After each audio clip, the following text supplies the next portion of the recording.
All right, let's talk about NIMBYs, the not my backyard people.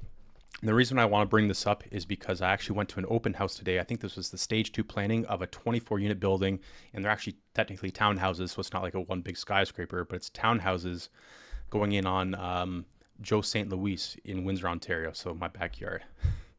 And I wanted to attend this too because I've never been to one of these things and really experienced the process from start to finish.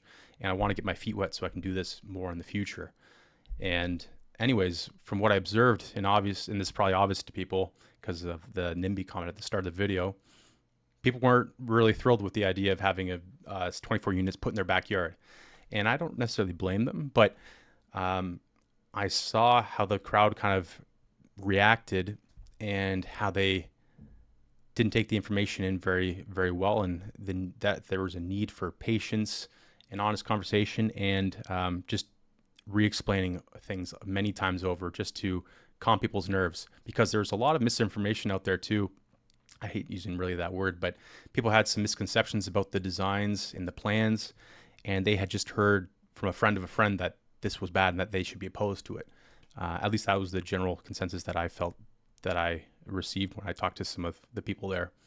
And it was like the person who goes into a store and they're shopping, and then the person comes up to them and to ask, "Hey, can I help you?" And the person says, "No, I'm just looking." It was like the automatic reaction that the people had without actually understanding the full thing before making a logical conclusion.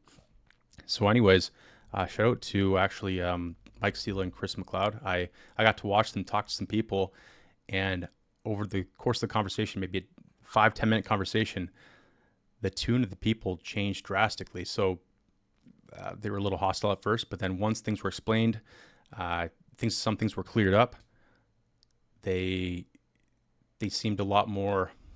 I don't think they necessarily agreed fully with the plan yet, but at least they they weren't really angry anymore. So it was really cool to see.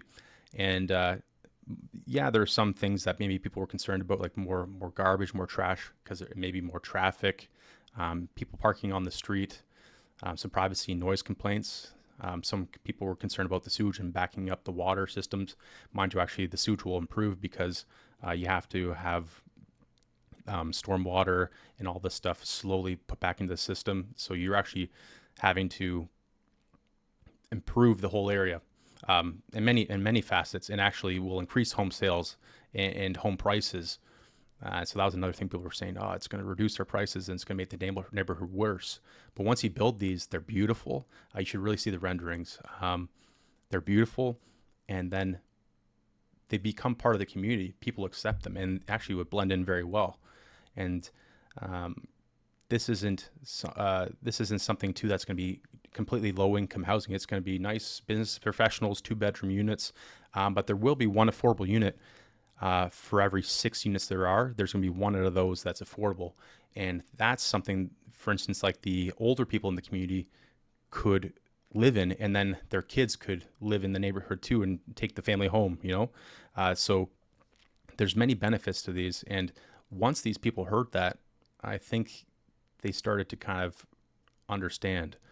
Mind you, I think there's some people who would just be stubborn forever, and it is what it is. I was talking to some of the people in the power team building these things, and they're saying, yeah, this is very typical. But anyways, I just realized that it reinforced to me the need for good people on your team to be able to effectively communicate to others, and be kind of like the public facing person when you're doing these developments, and getting the right people on your team too, like your architect. I met Phil there, and then having your developer, having your money partners, having the city planner there themselves, having the counselor, like having all those people there helps your case, and it also helps move the ball down the road. So and towards the finish line. So I don't know, it's just a really cool experience. I hope someone got something out of that, but I just want to give my thoughts just as they're fresh here on my mind this evening. And yeah, I would like to kind of learn more about this, so that's why I'm going to continue to expand my knowledge regarding real estate development, because I think that's the way to go, at least in Canada right now, with all the government grants like your HST rebates, with the building of ADUs in your backyard. Right now, you can do 2 ADUs in your backyard by right in Windsor, and Tecumseh's gearing up to do 4.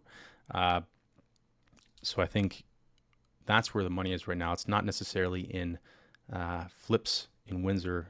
At least it's not as easy, right? I think development's the play.